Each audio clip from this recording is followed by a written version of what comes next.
Muy buenas a todos, chicos, y sean bienvenidos a otro video en Mortality Channel. Y esta vez venimos en un nuevo video, en una nueva videocrítica en el canal, para hacer mención de esta película esperada por algunos, odiada por otros y bueno, repudiada por otro cierto número de personas que bueno, no voy a ahondar en esos detalles porque simplemente no vale la pena, pero vaya, es esta película que fue un reboot, remake, soft reboot, soft remake, se llamó de muchas maneras, incluso se llegó a considerar por algunas personas muy equivocadas que esto era una segunda parte, lo cual no es verdad, no es una parte 2, no es el Escuadrón Suicida 2, no es de Suicide Squad 2, no, es de Suicide Squad únicamente, es un remake, amigos.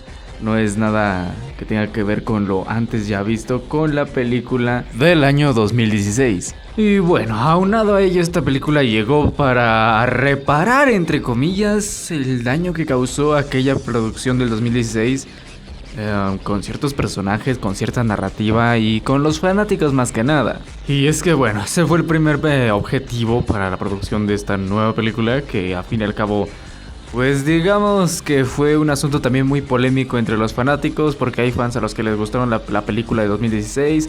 Entonces pues bueno, una nueva versión de esa misma película pues es básicamente un insulto, debido también a que hay otra versión de esa película de 2016 que no salió en cines, eso del Guasón y bla bla bla bla bla bla, pero bueno. Y una disculpa que durante este video esté mencionando pues en variables ocasiones a la película de 2016, pero es que la comparación en este caso sería inevitable, ya sea por aspectos buenos o por aspectos malos. La comparación va a estar allí porque pues es otra versión de la misma película, entonces comprendan, es inevitable para mí el comparar estos dos productos. Deshaciéndonos del mal director David Ayer, venimos con el director James Gunn en esta nueva entrega, quien ya saben que previo a esto estuvo envuelto en varios proyectos de Marvel, etcétera, etcétera, ¿no? Así que bueno, de algún modo estaba adentrado en la materia de superhéroes, incursando en aquello y dejando en claro que pues no es una mala persona a la hora de hacer películas. Lo cual pues es una de las mejores decisiones que tiene esta película a la hora de pues desarrollarse como tal, como filme, como producción. Es este aspecto lo que la caracteriza fundamentalmente, y eso lo veremos un poco más adelante en este video. Con un estreno simultáneo con HBO Max allá en Estados Unidos y semisimultáneo acá pues en Latinoamérica, desconozco si en España fue lo mismo, pero vaya, debió de haberlo sido. Y lamentablemente es de estas producciones que se lanzó en tiempos de pandemia, por lo tanto pues evidentemente no llega a recaudar lo que el estudio esperaría, pero por lo menos deja su huella como lo que es, una producción alocada de James Gunn. Y bueno, de eso hablaremos en esta crítica. Así que bueno, de Suicide Squad, iniciemos con esta crítica. Es la historia de un grupo de convictos que es convocado a formar parte de un escuadrón suicida, donde se revelarán secretos y conspiraciones que van en contra de toda norma política. Pronto descubrirán que están envueltos en un proyecto ultra secreto que involucra a una criatura alienígena desconocida. Y bueno, señores, esta película, como ya dije antes, es pues básicamente un remake de la película de 2016. No es una secuela y esto lo deja marcado la película muchísimas veces y en muchísimas ocasiones, tanto en la trama como en el guión. Y bueno, aspectos distintos rondan por allí. Y de hecho, esta película en sí se hizo con el fin de ser totalmente y absolutamente distinta, alejándose de la trama de la película anterior. Pero bueno, aquí tenemos bastantes sorpresas, y es que al inicio de la película nos dejan en claro que pues hay dos escuadrones. Algo que quizás se llegue a considerar un plot twist o un giro de trama, porque pues te dejan en claro de primera instancia que este escuadrón va a ser el Escuadrón Suicida como tal, pero conforme van avanzando las secuencias y estas escenas iniciales te das cuenta de que no es así.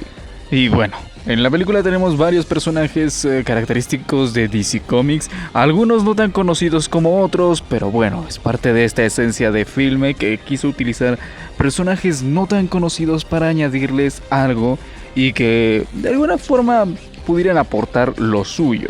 Y uno de los aspectos que vale la pena mencionar es que esta película no escatima en la violencia y no es para menos. O sea, la película se consideró para hacer clasificación R o para mayores de 18 años sin ninguna duda. Un claro ejemplo es con el Capitán Boomerang, que aquí regresó el actor Jay Courtney y bueno, es básicamente lo que es, ¿no? La película es de las magias que tiene. Tienes un boomerang que corta, pues que corte. Tienes esto que se va a desarmar, que va a haber sangre, pues que haya sangre y que se desarme. No escatima absolutamente en nada. Y esta secuencia inicial es completamente una evidencia de ello. Y vaya, que ronda muchísimo ese cambio de ámbito y de ambiente que tiene la película actual a comparación de la anterior. Incluso tiene una secuencia sangrienta y grotesca parodiando a aquella secuencia donde presentaban cada personaje uno por uno en la película anterior. Eso fue bastante radical. Aquí también pasan uno por uno, pero aquí te dejan ver sus heridas mortales, lo cual es un cambio totalmente rotundo y muy varaz. Otro de los personajes que regresa de la película anterior, para dejar en claro también que es un remake, es Amanda Waller, interpretada por Viola Davis, que también... vaya, viene siendo como la villana, una de las tantas villanas que tiene la película. Porque en todo el filme te das cuenta de que estamos repletos de villanos, pero unos con más moral lógica que otros. Y bueno, quienes ya vieron la película saben a qué me refiero, y quienes no, pues esperen la gran sorpresa. Y bueno, está aunada a la trama de la película, que acá se quisieron ir por un enfoque un poco más político, y eso también deja en claro la madurez de la trama. Bueno, de hecho, que una mujer te esté convocando por el gobierno para obligarte a hacer algo si no te vuela la cabeza, ya es muy maduro que digamos, ¿verdad? Pero el aspecto aquí viene siendo el siguiente. Acá nos cuenta esta señora que esta familia política era la que estaba en el poder, luego los mandaron a linchar y luego el poder está en el limbo, ¿no? Por personas que son un poco más corruptas y más con puño de hierro, digámosle. Y bueno, te menciona hay un conflicto entre naciones, ¿no? Con Estados Unidos y con esta isla que es Corto Maltese. Y bueno, resulta que hay un proyecto muy clasificado en una de las torres que están ahí custodiadas por el gobierno. Entonces, pues el objetivo en sí es ir a averiguar qué hay allí y detener todo lo que se esté haciendo ahí con experimentos con una criatura. O si no, esta vieja malora te vuela la cabeza. Así de simple. Y bueno, estos aspectos de la trama se van revelando poco a poco, escalón por escalón. Pero básicamente la trama es la misma que la película anterior. Tienes que ir a esta misión porque esta señora te obliga y reducir tu sentencia o algo así por el estilo. O en este caso de este personaje de Idris Elba, es o lo haces o tu hija se va a la cárcel por robar un reloj inteligente. Y bueno, es básicamente lo mismo de la película anterior, pero con un poco más, digamos, de profundización en personajes. Un claro ejemplo es el trasfondo que le dan a Bloodsport con su hija, que bueno, acá quisieron imitar un poco lo que hicieron con el personaje de Will Smith en la película anterior y de igual forma con su hija, ¿no? Medio curioso en el asunto. Pero pues acá lo profundizaron más de un modo más maduro, un poco más llevado al extremo, digámosle, por la clasificación de la película. Y este es un aspecto muy favorable. No nada más tenemos personajes allí desenvolviéndose en pantalla en secuencias de acción o sangrientas. No, también tenemos un trasfondo de ellos para conocerlos un poco mejor y profundizar en la trama. Y el dinamismo que se da cuando esto desemboca es súper genial. El claro ejemplo es de estos dos personajes. Que bueno, Bloodsport está con Ratcatcher 2 por su hija, ¿no? Que le recuerda a su hija. Y bueno, Ratcatcher es quien perdió a su padre, que pues cayó en ciertas circunstancias, pero a fin de cuentas no era tan malo como lo pintaban, etcétera. Sí podríamos decir que esto es un rotundo arreglo con la película anterior, porque en la anterior película solamente te presentaban a los personajes, te contaban sí sus historias, pero a fin de cuentas pues ñe, y acá no es tanto así. Y quien diga lo contrario es un reverendo pendejo, porque vamos, hasta la rata que aparece con Ratcatcher tiene más carisma que el guasón de la película anterior. Lo digo en serio, o sea, si hubiera un premio Oscar a la mejor mascota en películas, este personaje se lo llevaría completamente. Y bueno, si recuerdan lo que dije anteriormente de que cada personaje se explota y aporta como debería aportar, pues bueno, otro clarísimo ejemplo es el de Polka Dot Man. Que bueno, evidentemente no tenemos un Superman aquí, un personajazazo así, bien acá, bien chingón. Uy, no mames, qué caracterización tan majestuosa. Pero vaya, siendo un personaje un tanto absurdo, en teoría, en cómics no sé cómo haya sido, pero bueno, no estamos hablando de cómics, estamos hablando de la película. Pero vaya, un hombre que avienta puntos a las personas, pues no resulta muy llamativo que digamos, pero vaya. La película sí sabe aprovechar todo el potencial que cada personaje, por más insignificante que sea, tenga. Incluso si se llega a retorcer un poquito, y con esto me refiero a este tipo de secuencias con la madre de Polka Dot Man. Que hay un trasfondo por allí que, vaya, es lo que les comentaba, resulta interesante, intrigante y tiene todo que ver con este tipo de personajes, ese tipo de trasfondo que se les da en esta película. Pero bueno, dejando de lado las escenas medio bizarras con la madre de este men, vamos con el resto del segundo equipo, del segundo escuadrón suicida, que vaya, aquí tenemos distintos personajes que son bastante interesantes y que fue polémico de cierta forma abordarlos en esta película debido a los cambios de la película anterior. Ya saben cómo se comportan los fanáticos cuando las cosas se cambian radicalmente. Y con cambios radicales me refiero totalmente a la comedia que se utilizó en esta película. En la película de 2016 teníamos comedia, sí, pero estaba un poco reducida debido a la clasificación. Acá tenemos un poco más de libertad, cosa que le funciona bastante bien a personajes como Peacemaker y Nanaue o King Shark. Que bueno, este último, si bien maneja chistes un poco pasados, digámosle, y dado a la participación tan característica de King Shark, pues digamos que el dinamismo con este personaje es un poco limitado. Únicamente está la novedad de que pues es un hombre tiburón, ¿no? Y el hecho de que afortunadamente el trasfondo que tenemos aquí con él es que pues busca entablar amistades. Es alguien solitario y que gusta de las cosas pequeñas. Es un aspecto muy favorable. Y afortunadamente explotan bien al personaje porque tenemos secuencias muy buenas. Con el trasfondo tenemos esta secuencia de los personajes esos coloridos que están en el agua y que después resulta que son más agresivos que la chingada y lo muerden. Pero vaya. Otras secuencias también podrían ser, obviamente, las que abordan la clasificación R. ¿Un tiburón qué hace, señores? Pues de eso vas a ver en la película con este personaje. No se va a ahondar en detalles de censura, se va a dejar ver totalmente todo. Y bueno, aquí lo censuro evidentemente porque YouTube, ya saben. No son una ni dos, son varias secuencias gore en la película y no solo con este personaje que es también lo más conveniente para el filme, pero sin duda cumple con lo que desde los avances pudimos ver y pudimos estar deseando con King Shark. Y bueno, Peter Capaldi como Gaius Greaves funciona totalmente, es uno de estos varios villanos que tenemos en el filme y que a veces nos confundimos, ¿no? Sobre de cuál es la moral correcta. Este hombre prácticamente es el que está detrás de todos los experimentos que se hacen en aquella torre con la criatura extraterrestre. Y el personaje funciona como tal. Es este villano que pues de alguna forma sabe lo que está haciendo y sabe que pues cuando ya lo tienen amenazado y punto. De hecho, por eso mismo se puede confundir de qué bando está este personaje. ¿Está del lado de este gobierno de Curto Maltese o está del lado de los Estados Unidos o qué fregados? Lamentablemente la película no deja en claro nada de eso. Pero bueno, por lo menos logró ser un personaje bastante destacable en esta película, muy interesante y con mucho que aportar sobre pues la gran amenaza que está al final de la película. Y bueno, mencioné antes la comedia pero no profundicé en ella, y es que vaya, esto va de la mano con el dinamismo en personajes.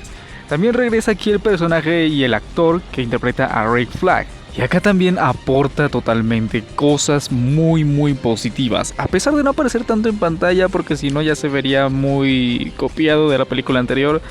Pero bueno, simple y sencillamente aporta totalmente a las secuencias de acción. Y bueno, esta secuencia donde están en la selva buscando a Rick es simplemente una completa y bárbara mamada. Así de simple.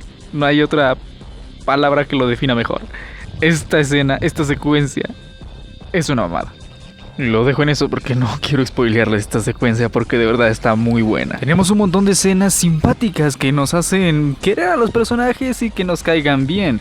Un claro ejemplo también es la escena de aquella discoteca bar donde están ellos, se empiezan a tomar, a bailar y a sentirse pues agradecidos con el de arriba. Algo así por el estilo. La secuencia es completamente simpática. Y bueno, vamos con una de las protagonistas más importantes de esta película, que regresa de la película anterior y que bueno, es parte del primer escuadrón que murieron todos menos ella, que viene siendo Harley Quinn. Interpretada una vez más por Margot Robbie, que bueno, no la veíamos a ella ni al personaje desde aquella película fiasco de Birds of Prey o Aves de Presa, que bueno, ya saben que esa cinta fue más políticamente correcta que nada, y la cual ya tiene crítica en el canal por si les interesa. Y bueno, con ella se emplea algo muy bueno y que es grato ver que se llevó a cabo en esta película, y es evolución de personaje. En las entregas anteriores teníamos una Harley Quinn alocada, graciosa y con sentido del humor un tanto banal. Acá tenemos una Harley Quinn totalmente, digamos sí, empoderada, pero no tan al extremo de ser políticamente correcto. Tenemos un personaje que ha evolucionado y podríamos decir también que madurado en carisma, en empleación de personaje y en demostración en cuestión de secuencias de acción, pero tenemos a este idiota hijo de la chingada que vino a cagar al personaje en esta película. Y es este cabrón que viene siendo uno de estos miembros de aquella política de esta isla de Corto Maltese, que pues busca quedarse con el poder y ahora sí que hacer lo que le plazca con la isla, con sus ciudadanos y sobre todo con el proyecto que tienen ahí metido en la torre para pues evidentemente tener a cualquier nación del país pues de rodillas, ¿no? Pero aquí lo más cagado es que, pues bueno, evidentemente necesita formar lazos, ¿no? Matrimoniales, no estoy seguro de si era necesario, pero pues quiere formar lazos con Harley Quinn. ¿Por qué? Porque ella es americana y así dejarían claro, pues públicamente, que no hay rivalidad con Estados Unidos, ¿no? Cosa que evidentemente sería una mentira. Y por esa parte es comprensible, pero lo que no comprendo aquí es por qué rayos tuvieron que aprovechar, digamos, estas secuencias para moldearlas como si fuera una telenovela X de los años 1900. O sea, no comprendo por qué demonios hizo así. Pero bueno, este hombre le muestra ahí sus periquitos a Harley, la enamora y demás, hacen el cuchiplanchado y después al final vale madre porque Harley lo termina matando una vez que le revela sus planes diabólicos. Pero vaya, todo iba bien hasta que agregaron esto, porque aquí pues dejan claro que es la mujer, que está en contra del machismo y así, ¿no? No tanto por lo que les acabo de decir, sino por los diálogos de Harley una vez que mata a este pendejo. Pero bueno, fuera de ello tenemos un personaje bastante sólido y consecuencias bastante disfrutables y que están moldeadas con un estilo muy peculiar. De hecho, ver esta película es como ver un cómic viviente, es prácticamente eso. Y una prueba es la escena que tienen en pantalla. Aparecen flores de la nada y esas flores no tienen nada que hacer ahí, pero aún así están ahí porque es la estética de lo que está pasando. Además de que claro, tiene todo que ver con el personaje, también esto es parte de la estética de la escena, pero bueno, creo que lo entienden. Simple y sencillamente la Harley que tenemos en esta película es completamente favorable, no solo para el filme, sino para, digamos, pues el DCU. Una lástima que no se haya sabido a qué dirección llevar al personaje en entregas anteriores, pero bueno, con esta película ya digamos que tenemos un boceto para el futuro. A ver si lo aprovechan después. Y bueno, como elemento sorpresa y cosa de la que se estuvo hablando desde antes del estreno de la película fue de la participación de Joaquín Cosio como pues este personajazo que tenemos aquí en pantalla, que bueno, actúa levemente como villano, pero poco a poco se convierte en una base, ¿no? Para la verdadera amenaza de la película. Y bueno, es de estos actores latinos que demuestran que el talento no depende de una nacionalidad. Es muy bueno en el rol que tiene aquí en esta película Y vaya, su actuación simplemente es sublime al concorde con el personaje que conlleva aquí. Y bueno, hay cosas muy interesantes alrededor de la trama que tiene varios giros en sí de trama, unos más importantes que otros más relevantes que otros, unos más chistosos que otros, conforme la película lo requiera. Esto es lo más potente de aquí. Pero bueno, aquí digamos el más base de todo que tiene que ver con la trama, pues es el hecho de que los Estados Unidos siempre estuvo detrás de aquel proyecto que estaba en la torre de esta isla. Y es aquí cuando Rick Flag pues quiere darle toda esa información que encontraron a la prensa para revelar la verdad acerca de todo, ¿no? Cosa que a Peacemaker no le parece muy bien, de acuerdo a sus ideales, que están medio retorcidos por allí. Entonces se inicia aquí un combate, ¿no? Y con esta secuencia del casco que se ve bastante bien. Aunque bueno, el ideal de Peacemaker ya saben cuál es, ¿no? Si ya vieron la película sabrán cuál es, y si no, pues los explico rápidamente. Es pues evidentemente pasar sobre todas las cosas con tal de llegar a la paz. Cosa que obviamente no tiene nada que ver conforme se enfrenta a Flag, con la información que encontraron, con lo que se reveló, etcétera, etcétera. Pero bueno, aquí ya nos estamos guiando por algo más patriótico que nada, y esto creo que tendrá una explicación más adelante, pero por el momento en esta película no lo tiene, cosa que queda bastante salido de lugar. Pero bueno, una cosa que hay que aclarar es que aquí, lamento el spoiler, pero hay que mencionarlo lamentablemente, y es que Peacemaker muere por una bala en el cuello. Se ve totalmente la secuencia, no se las puedo mostrar por cuestiones de YouTube, pero bueno, el caso es de que Peacemaker muere, pero más adelante ya veremos qué ocurre. Y entrando en una materia ligera con la muerte de personajes, pues tenemos la muerte de Milton, que entiendo que su muerte sea un chiste, pero vamos, el caso aquí viene siendo el hecho de que ni siquiera el espectador tiene certeza de que este personaje ultra secundario se encuentra allí. Y sí, eso es parte de la broma, es parte de este humor retorcido, negro o como lo quieran llamar ustedes. Pero como que está de más, ¿no? Es un personaje X muy secundario, como ya les mencioné, y que no aportó nada, así que bueno, por lo menos su muerte se trata como lo que fue el personaje. Nada. Y bueno, otra cosa que digamos carece de sentido, o más bien luce como un guionazo, ya saben, ¿no? Una alternativa para avanzar en la trama, pues es este aspecto que tienen en pantalla, ¿no? Cuando noquean a la malota de la película. Pero o sea, cabrón, están en unas instalaciones del gobierno y noqueas a la mandamás. Y no hay ningún elemento de seguridad al pendiente, no hay cámaras, no hay nada. Es un tanto raro, ¿no? Pero bueno, así está en la película. Y bueno, vamos con lo mejor de la película. Y viene siendo Patricio Estrella. No, viene siendo Starro, que es Starro el Conquistador. Y bueno, su aparición es completamente colosal, digámosle, porque acá se trata la película a Starro como un kaiju, y es básicamente pues eso, digamos. Aquí lo tienen en pantalla. El diseño es completamente favorable para la película. No es similar al del cómic, pero bueno, por lo menos acá le pusieron un poco de originalidad entre comillas. Y las habilidades que demuestran el filme que tiene son completamente geniales. Los efectos están muy bien logrados, el CGI está bastante bien. Y bueno, la pelea que se libra ya cuando empieza a controlar a cierta cantidad del pueblo que está allí en la isla, pues es muy buena. Esa secuencia es completamente genial. Y vaya, las escenas donde dejan ver los experimentos que se hacen con Starro y las personas que secuestran, etcétera, etcétera, son bastante gore, sí, sangrientas, un tanto grotescas y si te pones a pensar un poco perturbadoras, pero se ven muy bien en pantalla.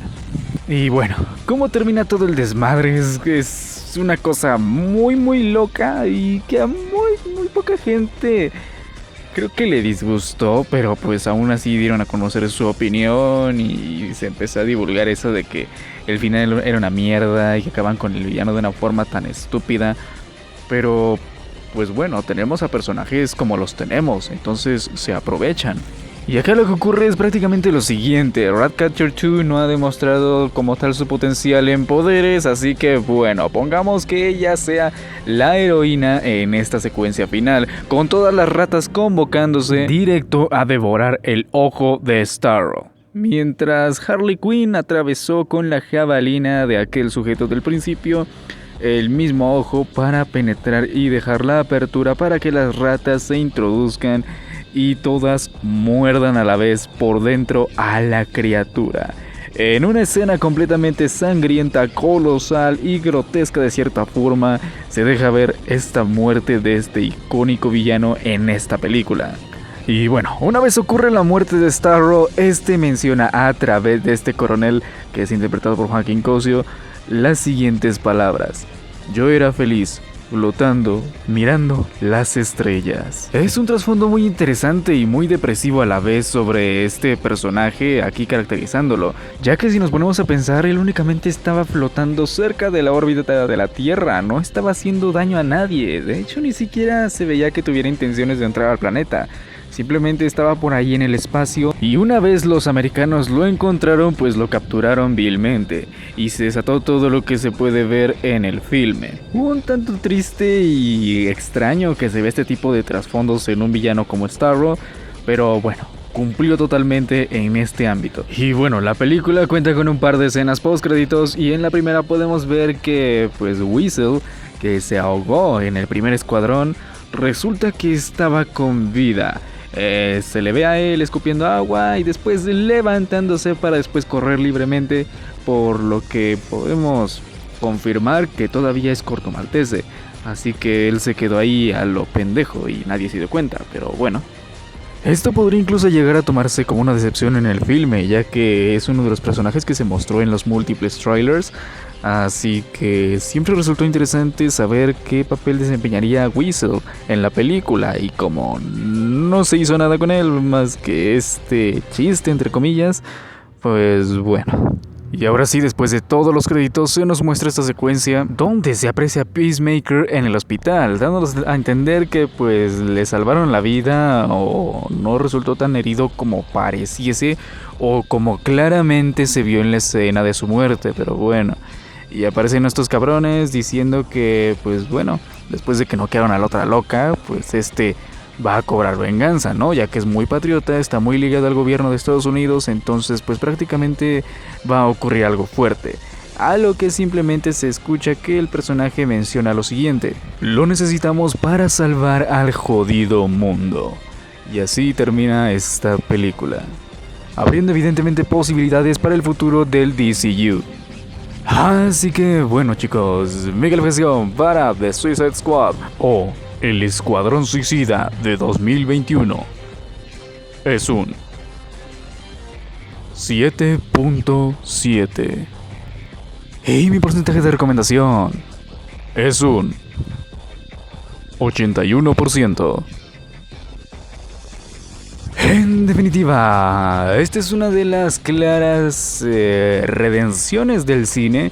Y bueno, en este caso viene siendo una de las claras redenciones del universo extendido de DC, que pues evidentemente tiene potencial. Únicamente es cosa de buscar el ámbito exacto para cada filme, para cada personaje, o en este caso para cada conjunto de personajes, porque evidentemente puede salir algo totalmente cuacharangueado, mal, revuelto o simplemente que no es disfrutable. Teníamos personajes un poco dañados aquí que evidentemente pues fueron reparados de alguna manera.